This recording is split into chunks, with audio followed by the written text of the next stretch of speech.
We've driven just outside of Brixton to meet arguably the world's most famous climber. He's very tall and he's got the best power screams in the business. Can you guess? Yeah, it is Mr. Adam Ondra. Adam, how you doing, man? Hello, very good. A bit of a legend in the sport, Adam Ondra.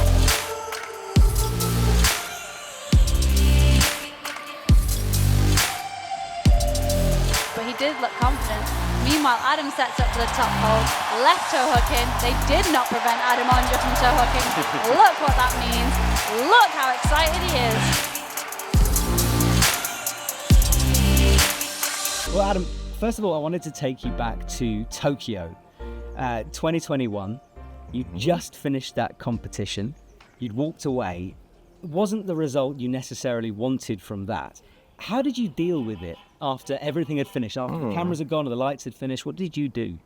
It was very painful. For sure, it was like the failure that hurt the most.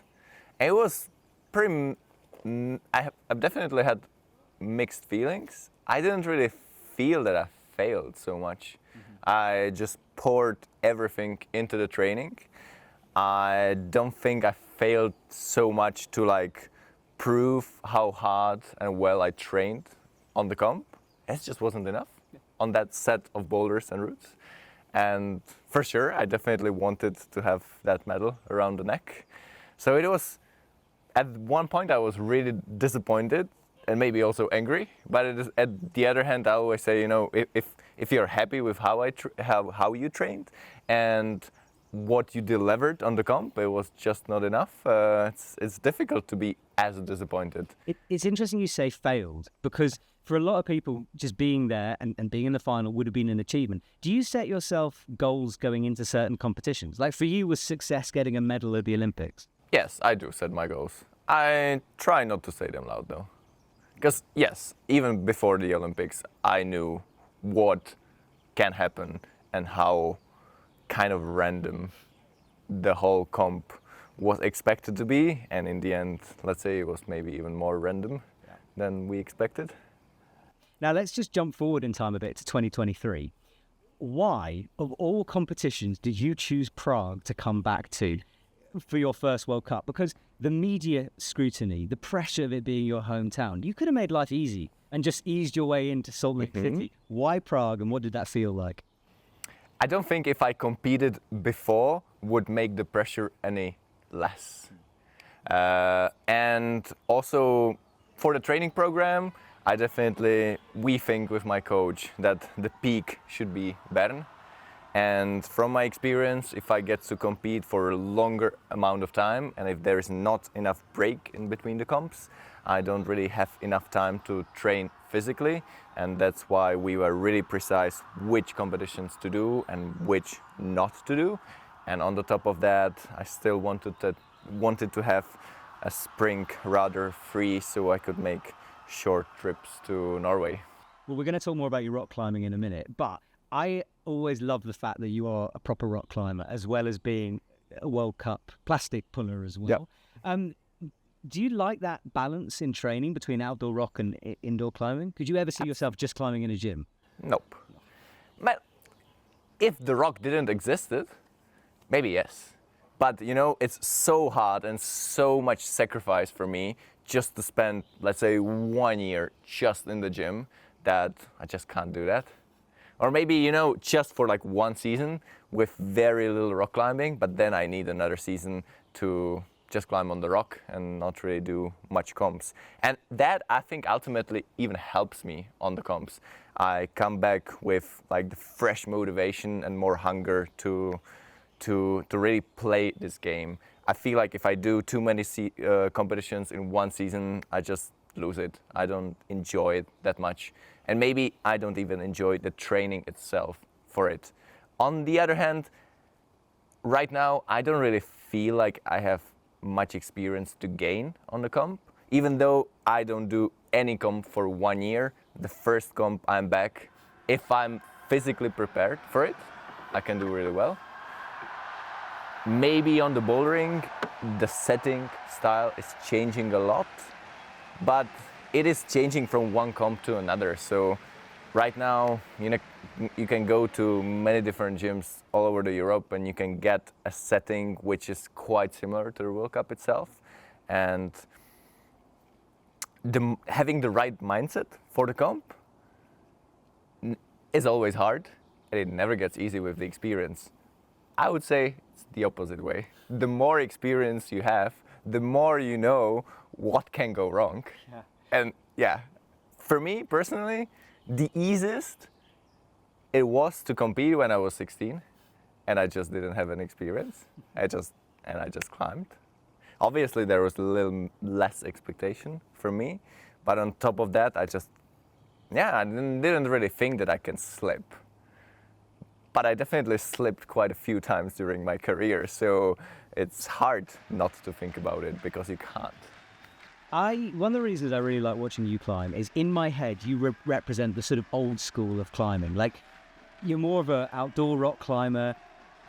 You train in tiny gyms sometimes, but we're seeing this new wave of people coming through. I'm thinking of people like Mejdi, who's incredible at jumping around, parkour style moves. Seeing that new generation coming through, where do you think climbing is headed towards in the future? For sure, it will get more and more specialized, which was something that was already happening before the Olympics, Tokyo 2020. The combined format kind of stopped the specialization. But now from Paris 2024, I think it will just go more and more separate. So I think like the best rock climbers will not compete. I think the lead climbing will always be much more similar to actual rock climbing, but the indoor bouldering and outdoor bouldering will just get more and more separated. Not saying like the comp bouldering is only about dynamic moves and only about the coordination.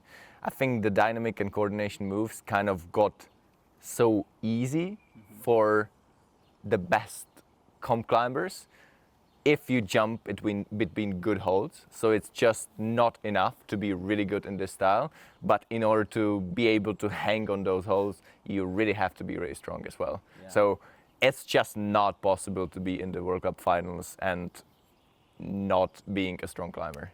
That's very interesting. That's really interesting. Which I think in some of the finals, maybe 5 or 7 years ago, it was actually possible. Some of the comps really did not require any climbing fitness, let's say. But that is something like so wide, climbing fitness is not about how many one-arm pull-ups you make. It's more the conservative way of climbing, which is about pulling on small holds, but it also involves the technique, even though it's maybe not so visible. No, I understand that. All right, well, in a seamless transition to outdoor climbing, I wanted to ask you about Project Big, because you're no stranger to projects. You spent a lot of time working things. I'm thinking silence here. So how's Project Big going, and how close are you? I'm very close, but I'm already very close for quite a long time. What is Project Big? Tell us what it is, first of all, for people So who don't the Project Big is this amazing line in Flatanger, in the cave, where I started climbing 10 years ago. I was not the first one who developed this cave, but I think I'm really proud about some of my first ascents I did there. And to me, Project Big is the line of the cave. And it's the line that one day I'm sure I have to send, no matter how much it takes. Frustratingly, it comes down mostly to one single move where I've already fallen off many times. And the route is very tricky with the conditions. It seeps a lot, and to find the day when I'm there, I'm in the best shape, and the conditions are working. It's a very frustrating process. We were very close, both of us, with Jakob Schubert back in September. I made a few trips since then, but always very short trips. And the conditions were not really playing with me. So now it's really frustrating, and I'm wondering when I'll come back. But now I actually found out that maybe the season to go is not in summer, as we think, but is like late winter, when the rock is still frozen from the inside, so the crucial holds are not seeping. You just have to sustain the cold, that's it. You're such a passionate outdoor climber, and I think about someone like Will Bosey, who stopped comp climbing, and he's just exploded in terms of his rock climbing. Do you ever wonder, look, if I just stop doing the plastic thing, maybe I could jump 2 grades. Does that ever come into your mind? I don't think like stopping comp climbing completely would really help me. The way I've been competing for so many years is to juggle it both, which not many people do. Most people just participate the full comp season after season, and that must be really hard, and that definitely doesn't allow you to climb on the rock enough to be able to like really push the limit of, well, you can still push the limits of rock climbing, but you might not push your personal limits of rock climbing. So I don't have any reason to stop yet. I still enjoy comp climbing, and my approach will always still be like, maximum do a couple of comps a season, and that's it. And that leaves me enough time to climb on the rock and be with my family. All right, so Adam, I want to ask a quick fire question on site. You haven't seen these. Tell me what you think of these climbers in terms of their ability and talent and all that kind of stuff. All right, your teammates, Eliska Adamovska. She's an incredible climber, really technical climber, endless endurance, and if she gets a bit stronger, she can be even so much better. But yeah, I think she's got a lot of future ahead of herself. Very good. And then the queen, Janja Garnbret. She's the queen. It's just incredible how she climbs.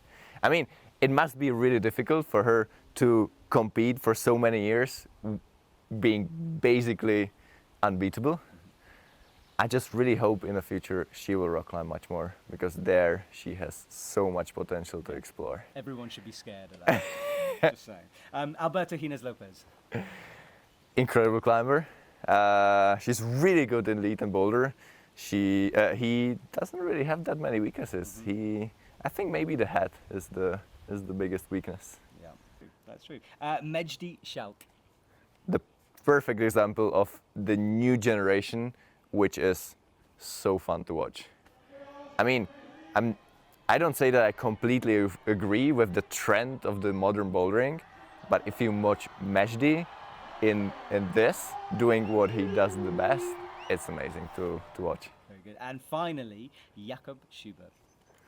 He's a machine.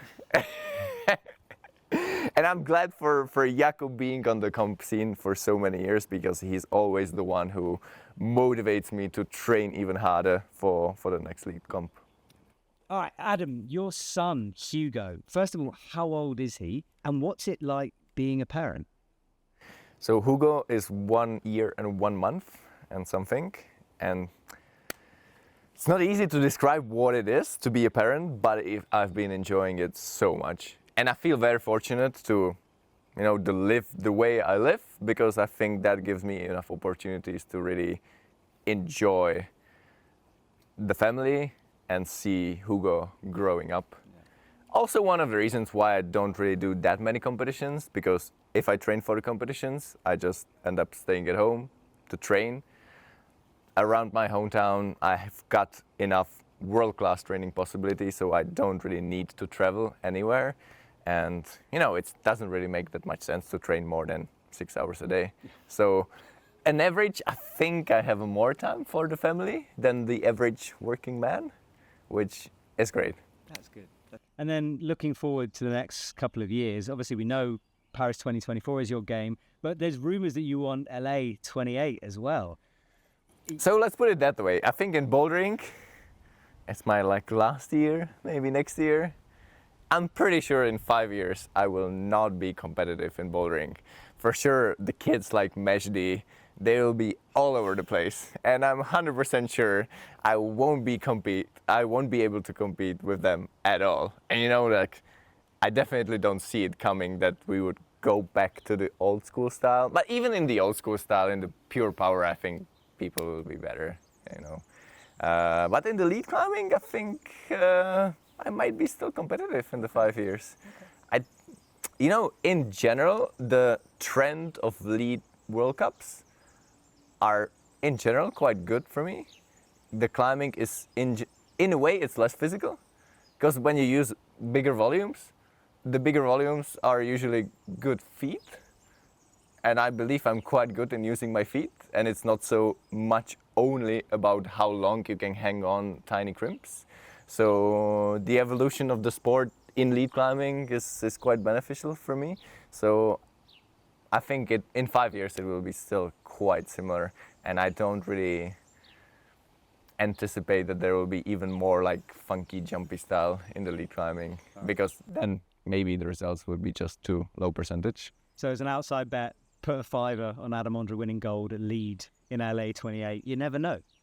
It's an outside bet. Right now I think of LA as something that can happen. Okay, Yes. that's enough for me. But on the other hand, as I said, I don't really have any reason to stop right now. I think I'm doing still quite all right. Yeah. And as long as I'm not doing too many comps, it's not like too much of a sacrifice. I still enjoy it. And you know, it doesn't have to be black and white to compete all the time and then just quit forever. I can do a bit, and most importantly, also I don't think that competing often helps me in it at all. You know, it's more about, you know, the training conditions are so good. You can train on a proper, perfect wall, just like the Lead World Cups. It's not like 10 years ago when I was mostly just training on this tiny little wall, making circuits, and then transfer this into a real climbing on the lead wall. When you actually clip the quick draws, it was something else. But now it's very, very different, and you can like really simulate the real climbing on the World Cup just in your training. Okay. Well, Adam, we can't wait to see you compete for years to come. Good luck with the qualification for the Olympics, and Thanks. yeah, see you out on the mat soon. Thanks. Thanks.